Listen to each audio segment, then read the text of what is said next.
You do not need a yard to have a garden. You do not need good soil. You do not need permission from a landlord, a free weekend every Saturday, or any gardening experience at all. You need 3 things: 11 plants, 11 pots, and 1 afternoon to put it all together. That is the entire setup. Everything after that takes care of itself. These are not annuals that die in October and force you to start over every spring. These are perennials, real, true perennials. They come back every year on their own. They survive winter outside in your pots. They tolerate drought, neglect, vacation weeks, business trips, weekend getaways, and every other thing that destroys ordinary container plants by August. Some of them stay green 12 months out of 12. Others produce the most spectacular flowers you will see anywhere in your neighborhood. A few of them do both. You are not going to spend hundreds of dollars at the nursery to make this happen. You are not going to be running outside with a watering can at 6 in the morning every single day. You are not going to lose half of them by July like everyone else does. By the time we get to plant number 7, you are going to realize something. Container gardening, done correctly, is genuinely easier than in-ground gardening, gives you better-looking results, and lets you redesign your entire setup in an afternoon anytime you feel like it. Let's get into it. Plant 1. Lavender. There is a reason lavender is the single most photographed plant on Pinterest, the single most requested plant at every garden center in May, and the most romanticized perennial in the entire English-speaking world. The silvery green foliage. The purple-blue flower spikes. The fragrance that reaches you from 10 feet away in July. There is nothing else in American gardening that delivers all 3 of those qualities in one compact, reliable plant. Lavandula angustifolia is hardy in USDA zones 5 through 9, with the cold-hardy cultivars Munstead and Hidcote performing reliably even in Zone 5 winters. Both stay compact at 12 to 18 inches tall, which is exactly the dimension you want for a container. The flower spikes appear from June through August in deep purple-blue, and the silver-green needle-like foliage holds its color through fall and into winter as a semi-evergreen presence. Here is what most gardening videos never tell you about lavender. It does not just tolerate poor soil, it actually prefers it. Lavender originated in the rocky, gritty, alkaline soils of the Mediterranean coast. Rich, amended garden soil makes lavender weak, floppy, mildewed, and short-lived. That is exactly why containers are the perfect home for it. In a pot, you control the drainage completely. You control the soil composition completely. You can give lavender exactly what it evolved to thrive in, which is the opposite of what most American garden soil delivers. Use a container mix of 2 parts standard potting soil to 1 part coarse sand or fine gravel. That is it. No compost, no fertilizer, no amendments. Plant in a terracotta pot at least 12 inches in diameter because terracotta breathes and helps the roots dry between waterings. Place in full sun 6 hours minimum. Water deeply once a week during the first month, then only when the top 2 inches of the soil are completely dry. Most people kill lavender by overwatering it, and most people then blame the plant. The plant is fine, the watering schedule is wrong, and the bonus you do not see coming. Cuttings of lavender root in plain water within 3 weeks. One mature plant produces enough cutting material every spring to start 10 to 20 new plants for free. At nursery prices of $12 to $18 per pot, that is $200 worth of free lavender from a single mother plant every year for the rest of its life. Plant 2, hens, and chicks. Sempervivum is the plant for the gardener who is convinced they cannot keep anything alive. If you have killed every houseplant you have ever owned, if every pot you have ever planted has died by August, if you genuinely believe you have a black thumb, this is the plant that proves you wrong, permanently.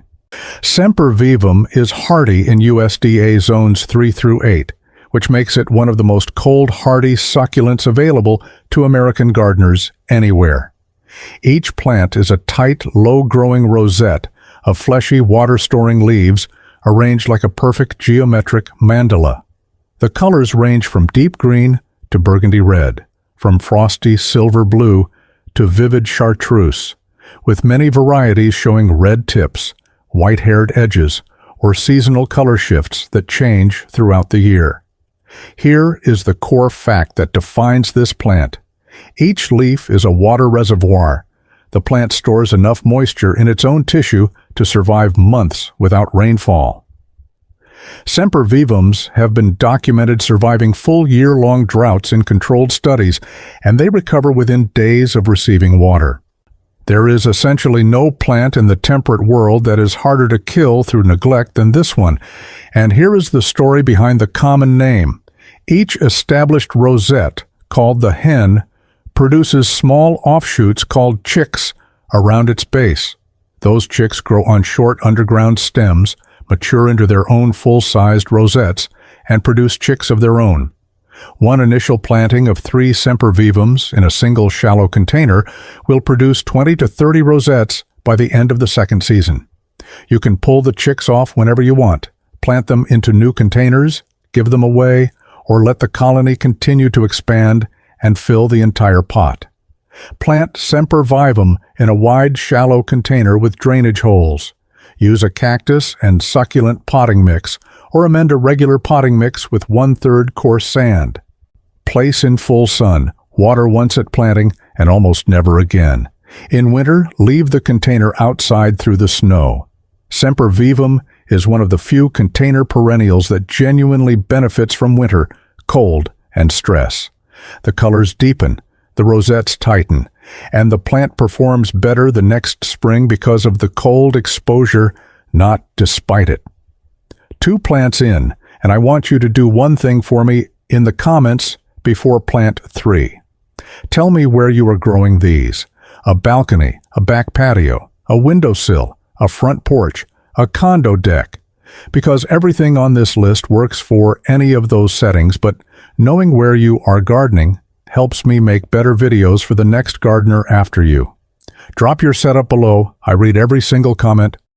Plant 3, Sedum Angelina. There is a specific design effect that professional landscape photographers love and that makes ordinary containers look magazine finished. Spillers.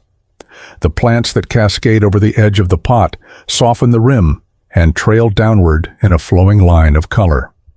Sedum Angelina is, frankly, the best spiller of any cold-hardy perennial available in the United States. Sedum rupestre Angelina is hardy in USDA zones 3 through 9. The foliage is needle-like, fine-textured, and a vivid, bright chartreuse yellow that genuinely glows in summer light. As temperatures drop in fall, the entire plant transitions through a series of color shifts. Yellow becomes orange-tipped, then deep amber, then rust red across the entire plant by November. That fall color stays through winter, wherever the plant is hardy. giving you 4 full seasons of color from a single drought-proof ground cover. And here is the part that almost no gardening channel mentions. Cuttings of Sedum Angelina root anywhere. You can break off a stem, drop it on the soil surface of any other container in your collection, and within 3 weeks it has rooted into the soil and started a new colony.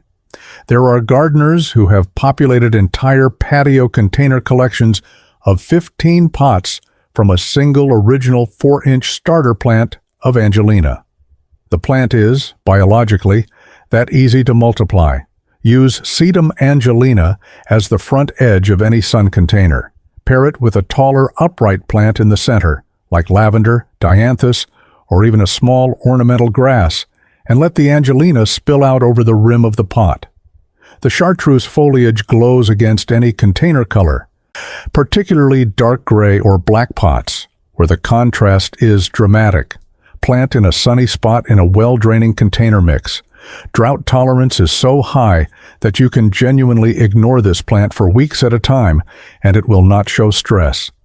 The few flowers it produces in summer are small yellow stars that appear briefly above the foliage and fade within a few weeks. The flowers are not the point of this plant. The foliage is, and the foliage performs every single day of the year. Plant 4, candy tuft, Iberis sempervirens. The species name, sempervirens, literally translates to always green, and that is exactly what this plant delivers. Year-round structured evergreen foliage punctuated by one of the most pristine white flower displays available to any gardener. Candy tuft is hardy in USDA zones 3 through 9, which means there is essentially no part of the continental United States where this plant cannot grow. The foliage is dark green, narrow, and densely packed into a low-mounding shape that holds its form through summer heat, winter cold, and everything in between. From mid-April through May, the entire mound disappears under a complete sheet of pure white flowers, so densely packed that the foliage underneath becomes invisible during peak bloom. And here is the secret almost no one mentions about candy tuft. The flowers are honey-scented. Bend down close to a flowering candy tuft on a warm afternoon, and you will catch a soft, sweet honey fragrance that you do not get from any other early spring flowering perennial. That fragrance also attracts honeybees and early native pollinators at exactly the moment in spring when those insects are emerging from winter and have very few nectar sources available. You are providing genuinely valuable habitat with one small container. Candy tuft is a true subshrub, meaning it has a slightly woody base structure that helps it persist through winter without dying back to the ground the way most herbaceous perennials do. That woody framework is exactly why it functions so well in containers. The plant holds its shape and structure even when dormant, which keeps the container looking intentional and designed 12 months a year, not just during bloom. Use candy tuft as a low-mounding front-of-pot plant in any sunny container. Plant in well-draining container mix in a pot at least 10 inches in diameter, moist with full sun for at least 4 hours a day. After the spring bloom finishes, shear the entire plant back by 1/3 with head shears. That single haircut takes 30 seconds and produces a tighter, denser, more compact mound that performs even better the following spring. Candy tuft will live for 10 to 15 years in a container with that minimal annual maintenance. Plant 5, Dianthus firewitch. There is a specific scent that older gardeners remember from their grandmother's garden beds, a sweet clove spice fragrance, unlike anything else in modern horticulture. That fragrance came from old-fashioned Dianthus, also called pinks or sweet William. Most modern Dianthus have been bred for showy color at the expense of that scent. Firewitch is one of the very few cultivars that has kept it. Dianthus gratianopolitanus firewitch is hardy in USDA zones 3 through 9 and was named Perennial Plant of the Year in 2006. The foliage is a tight, low mat of thin, blue-gray, grass-like leaves that look like miniature ornamental grass and holds its color through winter as a true evergreen presence. From late May through early July, the plant is covered in vivid hot magenta-pink flowers on short stems above the foliage, each flower carrying that distinctive clove spice fragrance. Here is what makes firewitch genuinely exceptional for containers. The blue-gray evergreen foliage is the actual primary feature of this plant, not the flowers. After the bloom finishes, the foliage continues to perform as a structured, low, silver-blue mat for the rest of the year. Snow lands on it in winter. The mat stays. Frost coats it. The mat stays. There is essentially no point in the year, even January, when a firewitch container looks empty or finished. And the multiplication is straightforward. Every 3 to 4 years, lift the entire plant in early spring, slice it cleanly into 4 to 6 divisions with a sharp knife, and replant each division into its own 4-inch pot. Each division grows to full size in one season. One mature firewitch becomes 4 to 6 new plants in 20 minutes of work, every 3 years, for the entire life of the original plant. Plant firewitch in a sunny container with well-draining mix, Add a small handful of pelletized lime to the mix at planting because Dianthus genuinely prefers slightly alkaline conditions and most container mixes are slightly acidic. That single soil tweak doubles the bloom production. Water sparingly. Avoid overhead watering, which encourages crown rot. Bottom water by setting the container in a tray of water for 30 minutes once a week during dry spells. That technique alone solves 90% of the problems people have with Dianthus in containers. 5 plants in, and if even one of these has caught your attention enough that you are mentally measuring your patio right now to figure out where you would put it, do me one favor before plant 6. Subscribe to this channel right now. Not at the end of the video, now. The gardeners who subscribe in the middle of the video are statistically the ones who actually plant something this season. Be that gardener. The button is right below the video. Plant 6, hardy garden mums. Most American gardeners have a complicated relationship with mums. They buy a beautiful bushy mum at the grocery store every September, watch it bloom magnificently for 6 weeks, plant it in the ground when the bloom finishes, and then watch the plant fail to come back the following spring. They conclude that mums are not actually perennial. They are wrong, and the reason has nothing to do with the plant. Chrysanthemum morifolium hardy garden cultivars are reliably perennial in USDA zones 5 through 9. The flowers cover the plant in dense domes of saturated color in burgundy, deep gold, pure white, soft pink, lavender, bronze, and rust, with bloom periods that begin in September and continue through the first hard frost. There is essentially nothing else in your container collection still blooming at that point in the year, which is exactly why hardy mums are worth the small effort it takes to grow them correctly. Here is the buying advice that changes everything. The mums sold in supermarkets and big box stores in September are usually not true hardy garden mums. They are often greenhouse forest varieties grown as essentially disposable seasonal decoration. By the time they reach the store, they are already exhausted from the forcing process and have very little time to establish roots before winter arrives. Buy your mums in spring or early summer instead from a real nursery that specifically labels them as hardy garden mums or northern hardy mums. Plant them in May. By September, they have a full root system and are ready to bloom and survive their first winter outside. Pinch back every stem by about 1/3 in late May. Pinch back again in late June. Those 2 simple twists with your fingers, taking 5 minutes total, produce a dramatically denser, more compact plant, with twice the bloom count and a self-supporting form that does not need staking. Skip the pinches, and you get a leggy, floppy plant that disappoints you. Do them, and you get a fall spectacle.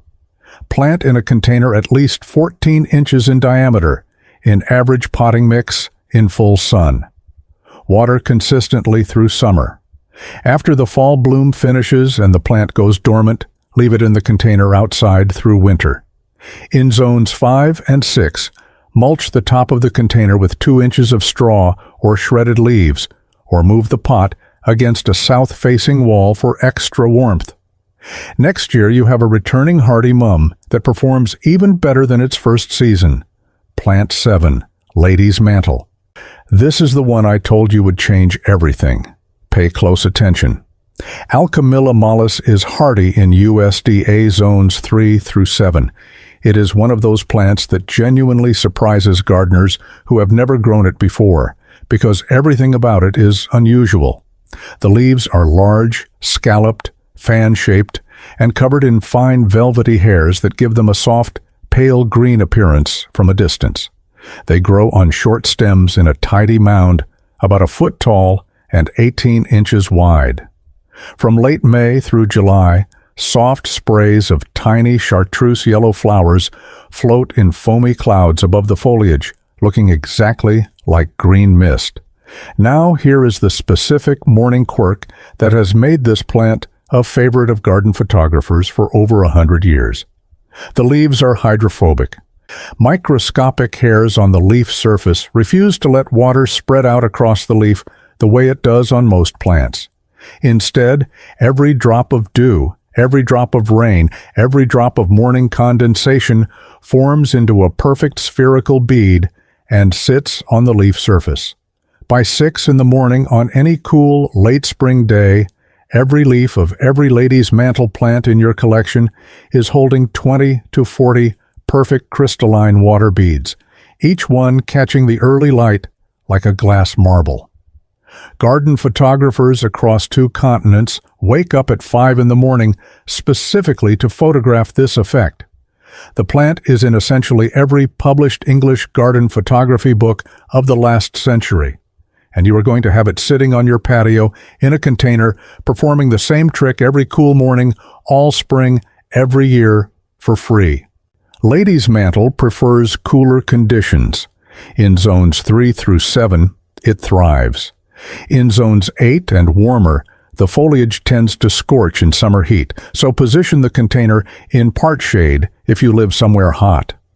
The plant is genuinely happy in part shade in any zone, which makes it one of the more flexible options on this list. After the bloom finishes in July, cut the entire plant back to about 3 inches above the ground. New foliage emerges within 2 weeks looking fresh and clean, and the plant carries you through to fall in pristine condition. It self-seeds gently in containers. Volunteer seedlings appear in nearby pots, in the cracks of pavers, and in any soft soil within 10 feet. Pot them up. Each volunteer becomes a fully grown new plant within 1 season. Ladies' mantle is, quietly, a multiplying for you while you sit on your patio drinking coffee. That is exactly the kind of plant this entire video is about. Tell me, honestly, in the comments, of the 7 plants we have covered so far, which one are you putting in a pot first? Because that single answer tells me what direction your container collection is going, and it tells me exactly which plants on the rest of this list are going to matter most to you. Drop the name below. I genuinely read these. Plant 8, Astilbe. If your patio, balcony, or porch faces north or sits in the shadow of a tall building or a large tree, you have been told repeatedly that you cannot have a real flowering garden. The choices for shade are too limited, the colors are too subdued, the bloom periods are too short. Astilbe is the plant that ends that conversation permanently. Astilbe arensi hybrids are hardy in USDA zones 3 through 8. The flowers are unlike anything else in any garden, anywhere.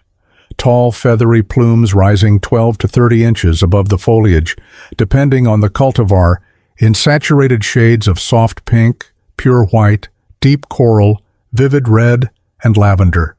Each plume is composed of hundreds of tiny individual flowers packed densely along a branching stem, and the texture creates a soft cotton candy effect that draws the eye across an entire planting. The foliage is its own visual feature, deeply divided, ferny, dark green, sometimes with bronze new growth in spring, and it remains attractive for the full growing season even after the flowers fade. A mature Astilbe in full bloom is one of the most photographed shade garden plants in North American gardening, and it works equally well in a container as it does in the ground, provided you understand its one specific requirement. Astilbe is genuinely thirsty. This is the one plant on this entire list that requires consistent moisture, particularly in the smaller volume of soil a container provides. The shallow root system dries out fast, and Astilbe wilts dramatically and quickly when water is withheld. Some gardeners interpret that wilt as the plant being too demanding for a low-care setup, but the solution is simple. Use a glazed ceramic container instead of terracotta, which holds moisture twice as long. Position the container in part shade, never full sun. Water deeply twice a week during summer instead of relying on light, frequent watering. With those 3 setup choices, Astilbe becomes nearly as low maintenance as any other plant on this list. Bressingham Beauty is one of the most reliable pink cultivars. Fanal produces a deep blood red. Visions in Pink offers a compact dwarf habit specifically suited for smaller containers. All three perform reliably for 10 to 15 years in the same pot with one simple division every 4 to 5 years. Each division yields 2 to 4 full new plants, propagating your Astilbe collection for free. Plant 9. Brunnera Jack Frost. Some plants are grown for their flowers. Some plants are grown for their foliage. Brunnera Jack Frost is the rare plant grown for foliage so dramatic that you will genuinely forget the flowers exist, even though the flowers themselves are stunning. Brunnera macrophylla.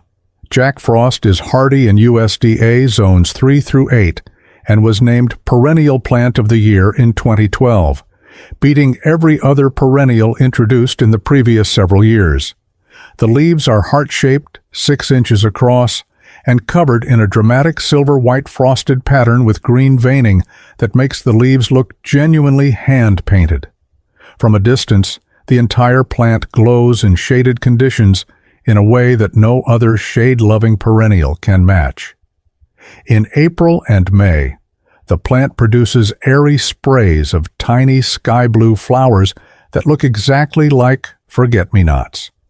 The flowers are charming, but they are essentially a 6-week bonus on top of a foliage plant that performs every single day from April through November. And here is the specific application that makes Jack Frost a container hero. In a deep shaded corner where light is genuinely limited, where most plants struggle to look healthy, the silver frosted leaves of Brunnera reflect what little ambient light reaches them and effectively brighten the entire space. Position one large container of Jack Frost in the darkest corner of your patio or porch, and the entire area becomes visually larger and more alive.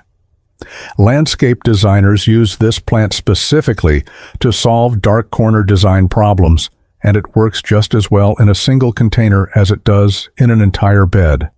Plant in part shade to full shade in moisture-retentive container mix, amended with a generous handful of compost at planting. Water consistently through the first season. After year 1, established Brunnera tolerates moderate drought without protest. I cut back any tired or damaged leaves in midsummer to encourage fresh growth. The plant lives for decades in a single container with almost no other intervention. Divide every 5 to 6 years to refresh the crown, and each division yields 2 or 3 full new plants. Plant 10, Carex evergold, the grass that is not actually a grass. Carex is technically a sedge, a closely related but distinct plant family, and Carex evergold is one of the single most useful container plants in all of cold-hardy ornamental horticulture. There is essentially no container collection in any region of the United States that would not benefit from at least one Carex evergold somewhere in the lineup. Carex oshimensis. Evergold is hardy in USDA zones 5 through 9. The foliage is fine-textured, narrow, and arching, growing in a graceful weeping mound about 10 inches tall and 18 inches wide. Each leaf has a creamy yellow center stripe with thin dark green margins, creating a striped variegated pattern that genuinely glows in part-shade conditions. And the foliage is true evergreen, not semi-evergreen, not winter-tolerant. The same cream and green leaves you see in May are the same leaves you see in January. And here is the part that makes this plant genuinely indispensable for containers specifically. Most plants on this list, even the evergreen ones, change in some way through the year. Lavender goes silvery in winter. Bergenia turns ruby. Sedum Angelina flushes rust. Carex evergold simply holds its color and shape, and weeping form unchanged through every season. There is no other plant that gives you that kind of unwavering visual consistency 12 months out of 12. Use it as a spilling element on the side of a tall container, where the arching weeping foliage cascades over the rim like a small waterfall. Pair it with bolder, upright plants in the center, like Brunnera Jack Frost or Astilbe. And the texture contrast between the fine arching grass and the broad heart-shaped or feathery leaves becomes the entire visual story of the planting. That single combination, Carex with Brunnera, is a professional landscape designer trick used in published garden photography across 2 continents. Plant in part shade in any decent container mix. Water through establishment, then ignore. In late winter, just before new growth emerges, I comb your fingers through the foliage to remove any browned leaves and encourage fresh growth. That single 5-second grooming session is the entire annual maintenance program for this plant. It lives in the same container for 10 to 15 years. 10 plants in, and I want to acknowledge something. If you have made it this far, you are not casually scrolling past container ideas on YouTube. You are seriously planning a patio that is going to look completely different by July. The gardeners who watch this channel all the way through are the ones whose outdoor spaces actually transform within one season. Subscribe right now if you have not already, and hit the bell so the next video, which goes even deeper than this one, finds you when it drops. Plant 11, Bergenia, also called pig squeak. Yes, that is genuinely the common name, and no, the name is not a joke. The leaves of this plant, when rubbed firmly between your thumb and forefinger, produce a high-pitched squeaking sound that has delighted children in English gardens for over 200 years. Every time you walk past your container, you will be tempted to test it again. You will never get tired of it. Bergenia cordifolia is hardy in USDA zones 3 through 8, making it one of the most cold-hardy evergreen perennials available to American gardeners. The leaves are large, leathery, glossy, paddle-shaped, and a deep saturated green during the growing season, growing in a low rosette form about 12 to 15 inches tall.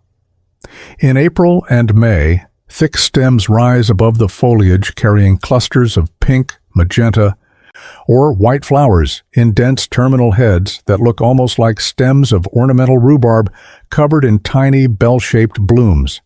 And here is the seasonal feature that elevates Bergenia from merely useful to genuinely essential in any container collection. As temperatures drop in fall, the leaves transition through a dramatic color shift.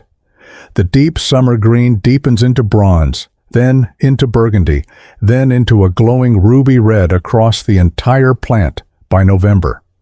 That ruby color stays through the entire winter, even under snow, until the new growth pushes through the following spring. You are getting summer green, fall and winter ruby, spring flowers, and a stable evergreen presence 12 months a year, all from a single plant.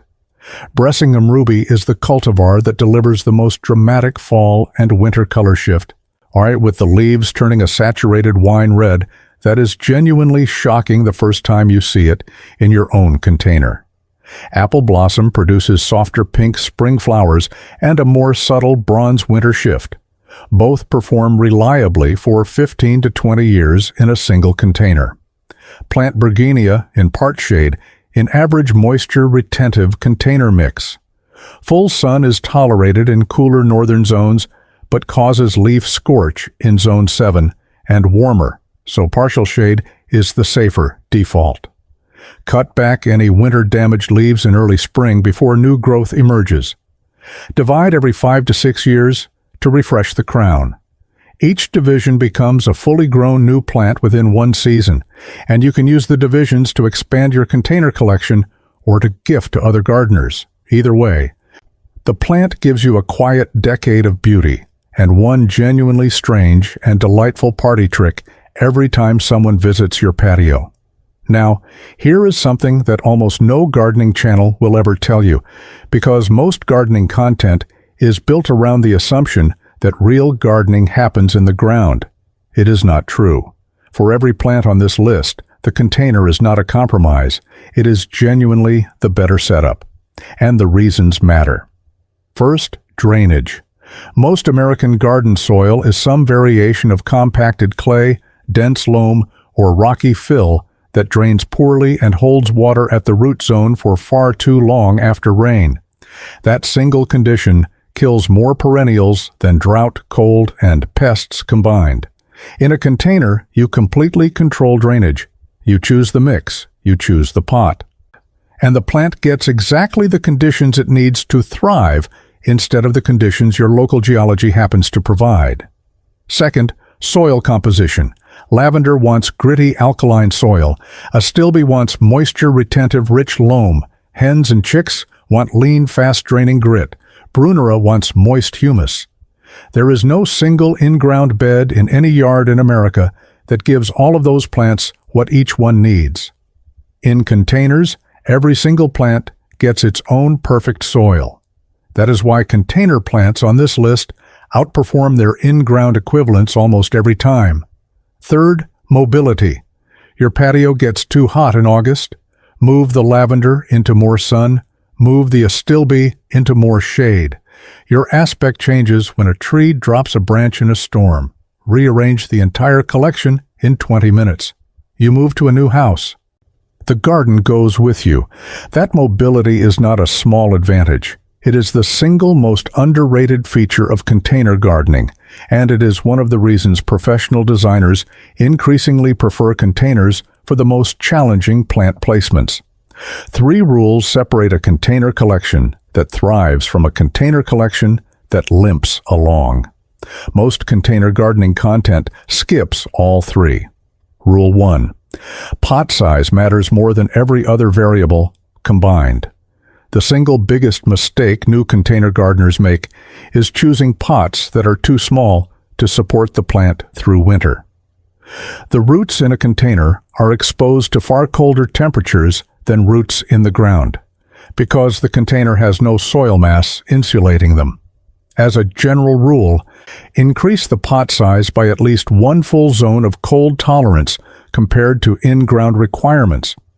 A perennial rated for zone 5 in the ground needs a pot that protects it as if you are gardening in zone 4.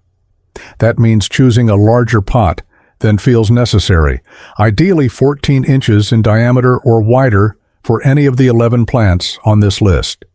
Bigger pot, more soil mass, more insulation, more reliable winter survival. Rule 2. Use real container mix, never garden soil. The bag at the garden center labeled potting mix is engineered for container drainage and aeration. The bag labeled garden soil or topsoil is engineered for in-ground use and compacts into concrete inside a pot within 1 season. They look similar in the bag, they cost similar amounts, and they are completely different products. Use only true container or potting mix for everything in this video. That single decision determines whether your plants thrive or struggle, more than fertilizer, more than watering schedule, more than location. Rule 3. Move the pots before deep freeze or insulate them in place. In zones 4, 5, and 6, freezing weather threatens the root systems of container plants in ways that in-ground plants never face. Either move the pots into an unheated garage against a south-facing wall or onto a covered porch for the worst weeks of January and February. Or, if mobility is not an option, insulate the pots in place by wrapping them in burlap, surrounding them with bagged leaves, or grouping multiple pots tightly together so they share thermal mass. That single habit, applied for 6 to 8 weeks each winter, ensures every plant on this list comes back the following spring instead of dying as a cold-injured root system. You just spent 35 minutes learning 11 plants that turn any patio, balcony, porch, or deck into a real, functioning 4-season garden with bloom from April through October, structure through winter, and almost no maintenance at all. That is not just a video, that is a real plan with real plants that will genuinely change what your outdoor space looks and feels like in a single afternoon of planting. If even one of these is going into a pot at your house this season, subscribe to this channel right now. Because next week we go just as deep on a different topic, and the week after that, and the week after that. Real plant knowledge, real container expertise, real information that saves you money and changes how your space performs. You do not want to be the gardener who finds this channel 6 months from now and wishes they had subscribed today. The gardeners who subscribed at the beginning are already ahead. Drop 1 comment below before you go. Tell me which plant from this list you are putting in a pot first, and tell me what state you are gardening in. I read every single comment, and your answer directly shapes what I cover next. This is your patio. This is your container collection. Go plant something.